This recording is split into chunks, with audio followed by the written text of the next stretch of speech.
So, hi everyone. I've just realised that I have a great pointer which doesn't work on the screen. So, no, that's alright.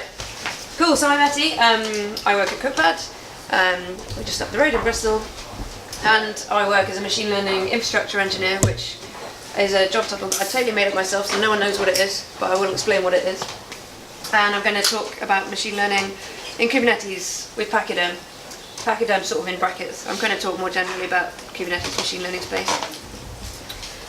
So, I'll tell you a bit about my lovely employers. So, I work for Cookpad, and we have one major application which is out there in the wild, and then we've got a bunch of other research projects. But essentially, Cookpad is a community platform that enables you to share recipe ideas, cooking tips, that kind of thing. And we're probably like one of the larger companies that most people haven't heard of because we're pretty new to Bristol, but we're actually quite an established company. So we've been going since '97. We're listed, and we're global. But the Bristol side of things is pretty new. So we've been here since 2017. So Cookpad Japan was the only Cookpad that existed until 2017. And then there was a decision to push out globally, and that's what we look after in Bristol. The world minus Japan. So, our scale is not small. We've got, decent user base. So 100 million users using Cookpad every month, and that's active users, not dormant, silent users. In 70 countries, 5 million recipes on the platform in 28 languages. Fill out those. Wrong? Right? Yeah. I gave a talk with this slide a couple of weeks ago, but it's changing all the time, so take those with a pinch of salt. Okay, so what the hell do we do? Machine learning infrastructure. So, bit of context. So I did a PhD in AI, and so I've been in the space sort of 10 years. And when I came out of academia, there was, a lot of buzz around machine learning and AI. There still is. Everyone's trying to hire for machine learning. Everyone wants to do machine learning. And I've worked for a number of companies now. I've been sort of in and out of the startup space, doing various things. And every company I've worked for has sort of hired a bunch of people. And then if you work for a product company or software company like I do, when you come to the point of trying to put machine learning into software, that space is not mature. And in my experience, people don't really know how to do it. And so sort of for the last 4 or 5 years, that's really where I've been focusing my interests.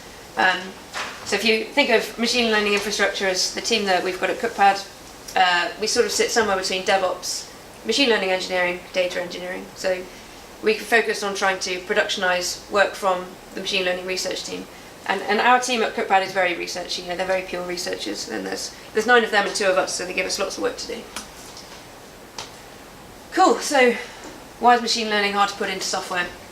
So people have probably seen these diagrams before. So you've got traditional software which takes some input data and you want some result at the end.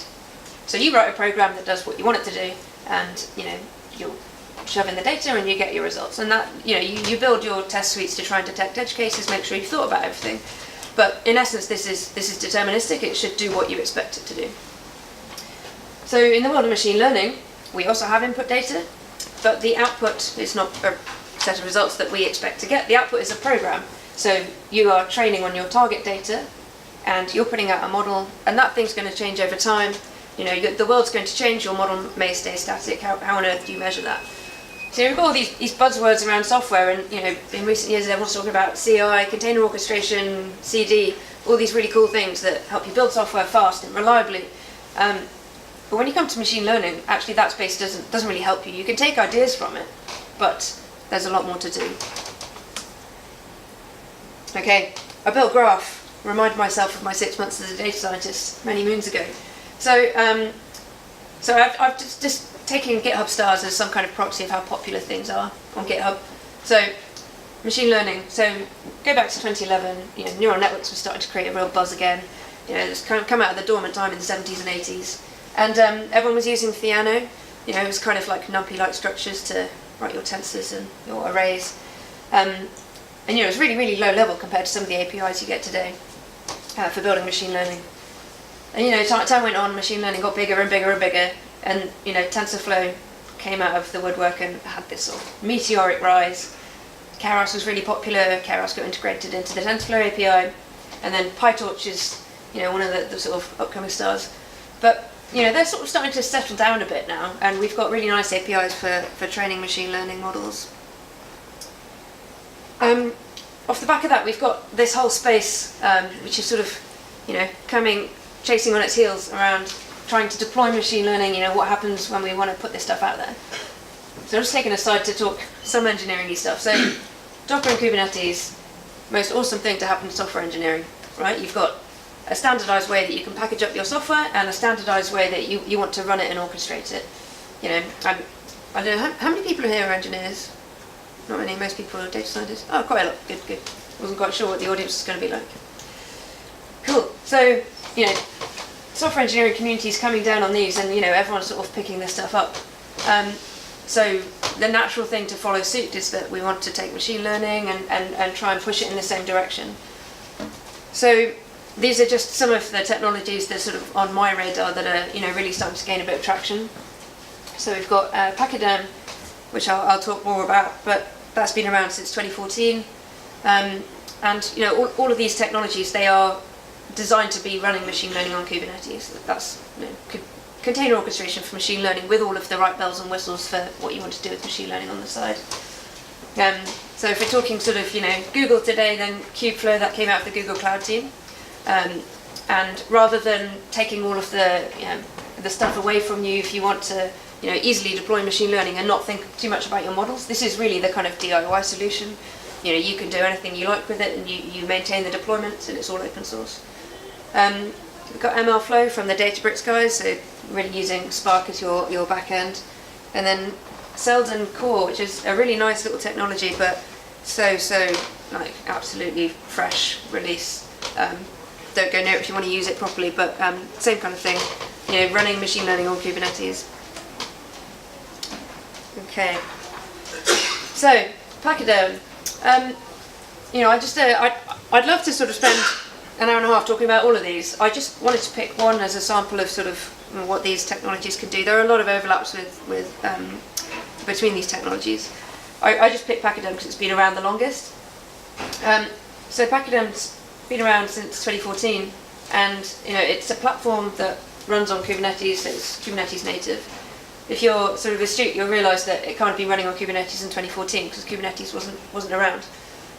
But being a small company, they've probably gone through several evolutions in what they want their technology to do. And so Pachyderm really has, I see it as two halves. And the main one that you see when you come on the front of the page is it's Git for data. So they've got a custom distributed file system, PFS or Pachyderm file system, and you can track your data commits.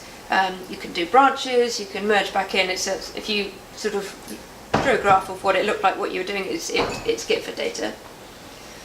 And then on the other side, the sort of second half of Pachyderm is we've got these pipeline processing components, and the Pachyderm works really nicely when you use these things together because you can automate the data processing between different file stores. So what does that look like? Okay, so version control for data. If you imagine this sort of this is one branch, your master branch, and this is your bucket or your file store. Through time with different commits, you can branch off like that and push back in just like you can with Git. So when you tie that together with the data pipelines component of Pachyderm, then you can have multiple file stores or multiple PFS buckets. And then you define a process that you want to run, which takes data input, data output. And you run that in a container, or if you think in Kubernetes language, you run that in a deployment or within pods. You have these containers and they can scale out like Kubernetes does.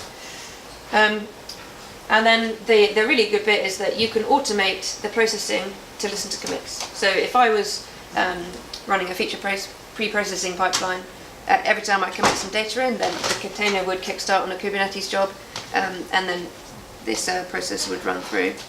So this kind of DAG type structure with different components of your pipeline is quite common to sort of machine learning problems. You can do that all in Pachyderm.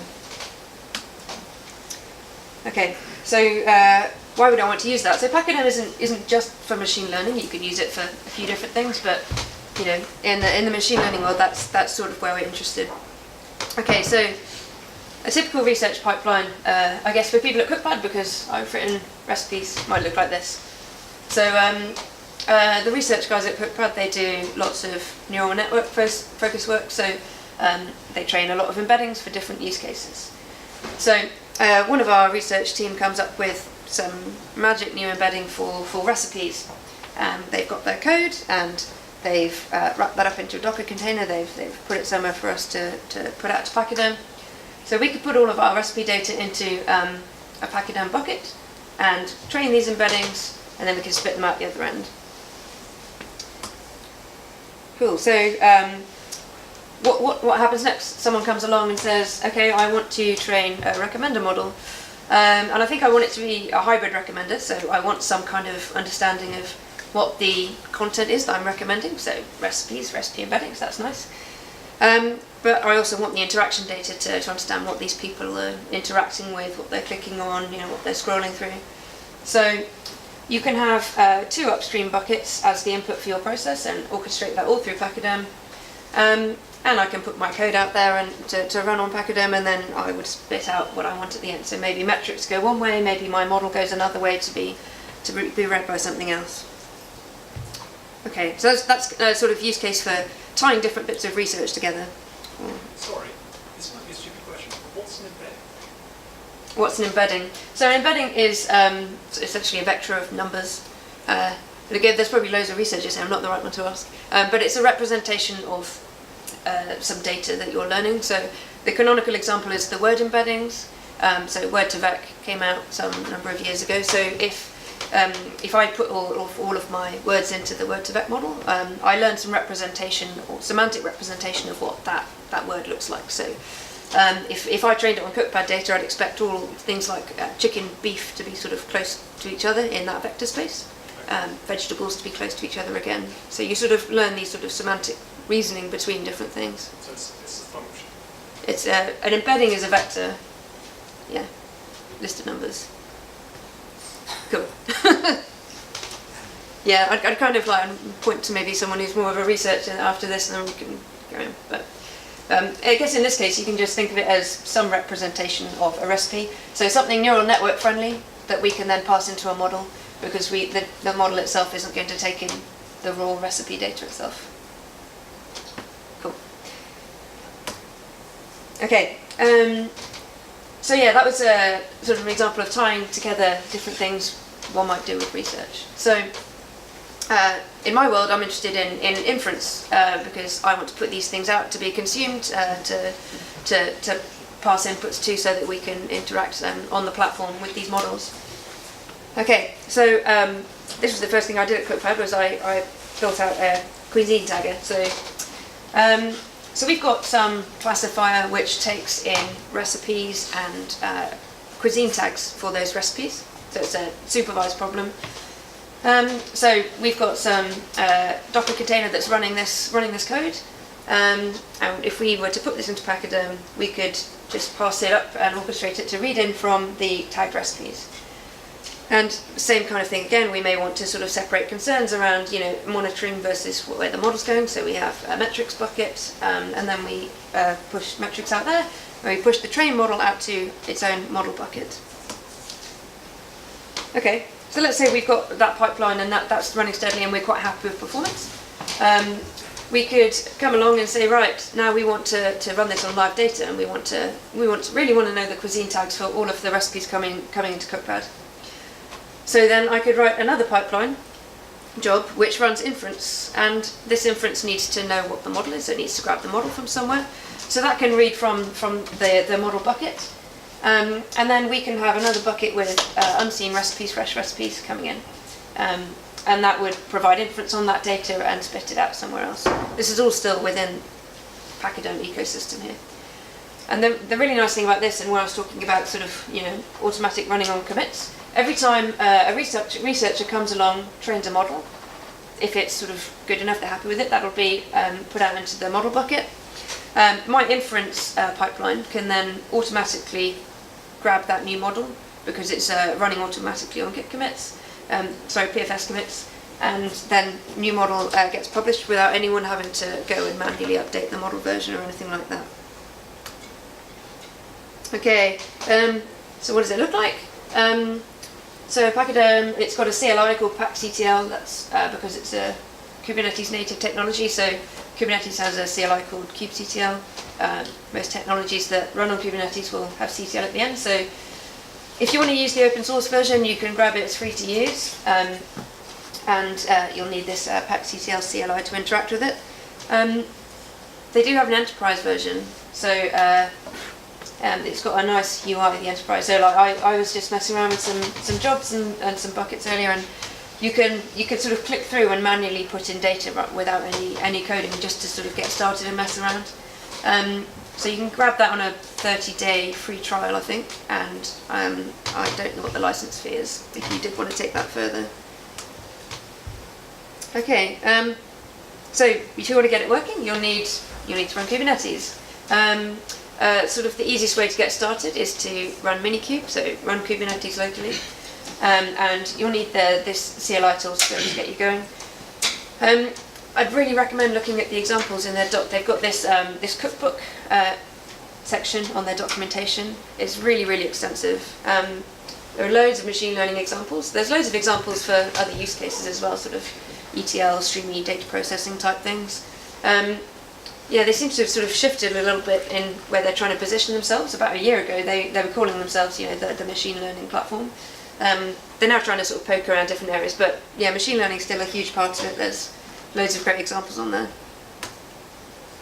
Okay, so I'm sort of interested in really solving all of our problems. So I want to maintain machine learning in production, and I want to do it with a nice technology that's going to work.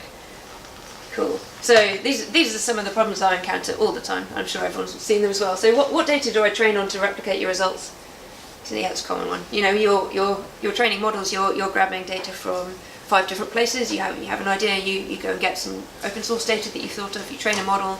It can be really hard to keep track of all of that when you're in research mode. If you had something to automate all of your data and all of its history, great. Okay, so maybe it sort of does that. I spend most of my time pre-processing data. Yeah, that's another really common one. So again, if you're sort of doing research, you're sort of going through this pipeline. You think, right, I've got to change that, and I've got to do feature pre-processing, and there can be a lot of steps. So if we can automate any of that, take that away from people, yeah, great. Maybe that sort of works.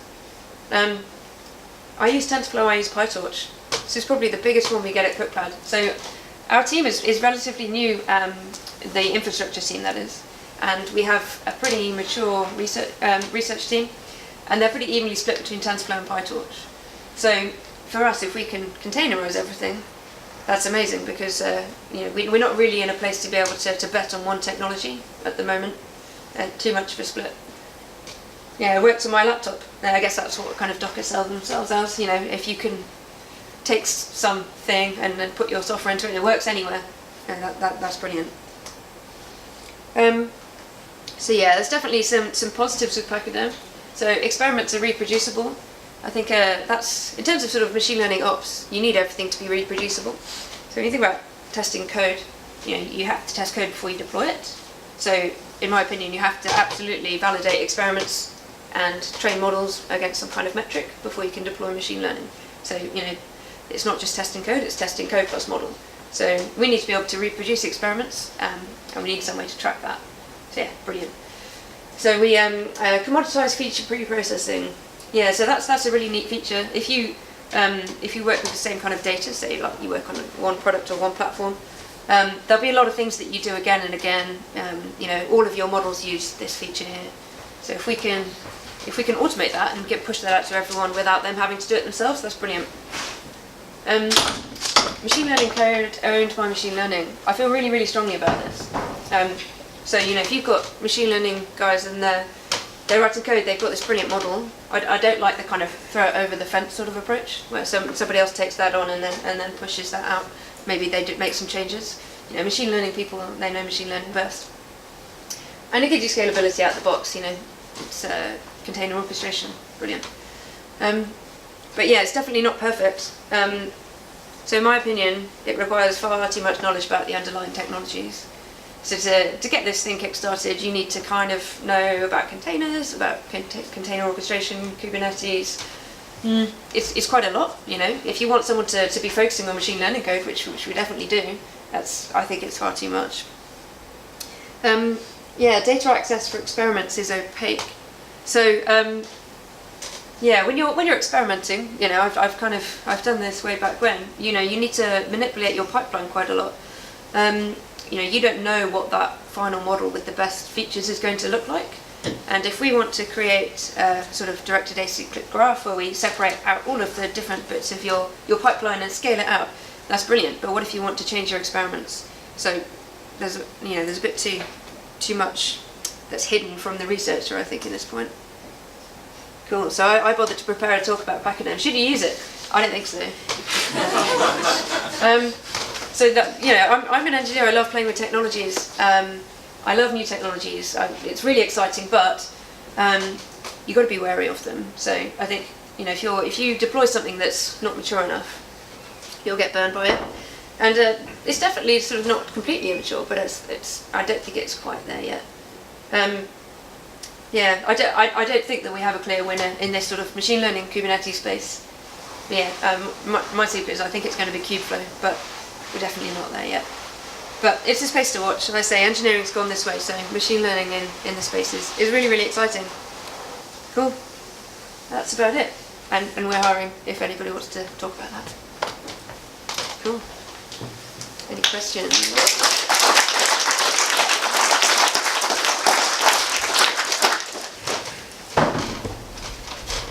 What are the credentials you're looking for hiring engineers?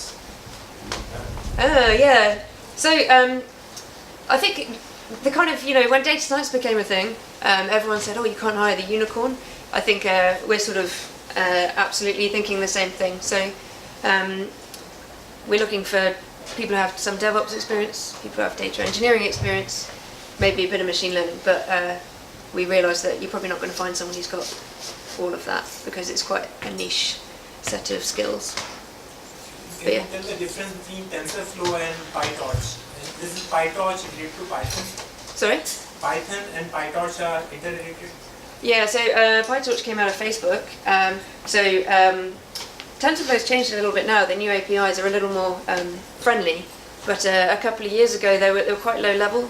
So PyTorch sort of was filling that need for machine learning people to want to be sort of Pythonic in the way they write code. But they're both machine learning libraries. Cool. Is it fair to say that like what Rich was showing is kind of like the answer to this problem at the moment such a complicated Yeah, I think solution? Yeah, I mean, I think definitely if you don't want to go too in depth with some of your research stuff, yeah, we do a lot of hosting ourselves, and to, you know, the earlier point of take away some of the machine learning from me.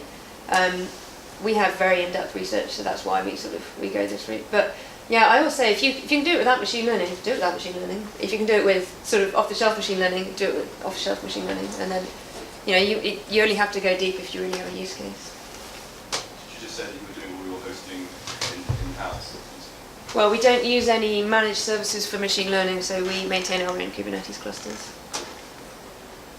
But yeah, not on-prem. So you had a conclusion that you shouldn't use this. Obviously, for a small scale, if you're one ML engineer, it's not worth the effort. You mentioned a team of 9 and 2 good operations. Where do you think the tipping point is? Where do you see the benefit? Of using something like this? Yeah,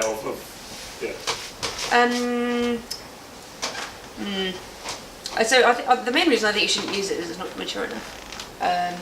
So we were talking about this earlier. Most people who do machine learning, they're sort of wrapping a model around a Flask API, right? You know, new technology is a bit like teenage sex. Everyone's talking about it, no one's doing it. Yeah, tipping point. I would love to know what that magic number is when something becomes mature enough. There's probably a really cool investigation to be done there. But not just in terms of that, in terms of when it's worth putting the effort into the infrastructure to support that. Yeah, I think when you need to orchestrate lots of different machine learning pipelines. So if you wrap something up here in one API, you can chuck all your pre-processing, your feature stuff in there.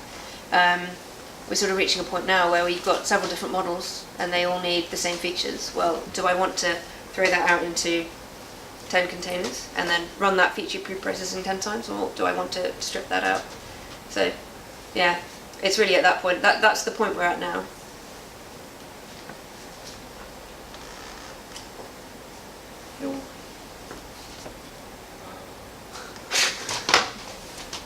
No? Oh, that's all right.